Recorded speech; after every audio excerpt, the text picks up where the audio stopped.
Boker Tov, en cette deuxième journée du mois de Nissan. On commence le récit de la sortie d'Égypte lors du Seder de Pessah par cette notion de Halachmania, un passage en araméen qui nous dit voici le pain que nos ancêtres mangeaient en Égypte. Et l'année prochaine, nous le mangeons en Israël. Quel lien y a-t-il entre la matzah de manger de la massa et le souhait d'être l'an prochain en Israël? Magui de Duvno donne une parabole extraordinaire. Il y avait une fois un pauvre qui avait fait fortune. Il était devenu un riche propriétaire. Il habitait une maison magnifique, confortable. Et pourtant, il n'a pas souhaité s'habituer à cette vie de luxe. Et il s'est forcé de commencer chaque repas par du pain sec, trempé dans de l'eau, pour se souvenir des 2 jours difficiles et remercier le maître du monde, comme il se doit pour ses bienfaits.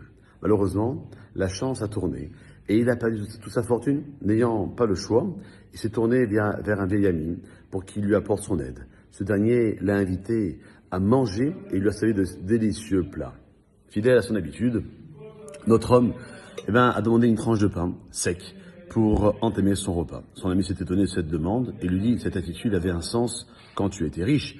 Mais à présent, as-tu vraiment besoin du pain sec pour te souvenir des jours difficiles? Il lui répond, bien que je sois sans le sou actuellement, j'ai investi une grande somme d'argent dans une affaire à l'époque où j'étais riche. Cette somme est pour l'instant bloquée, mais dans quelques temps, je retrouverai ma situation confortable. Je me considère donc comme riche et mon habitude de consommer du pain sec garde bien tout son sens. Nos chers amis, notre récit de l'Agada de Pessah se heurte dès le début à une grande question. À quoi bon se remémorer notre sortie de l'exil égyptien alors que nous sommes de nouveau en exil, sans le temple, éparpillés dans de nombreux pays dans du monde?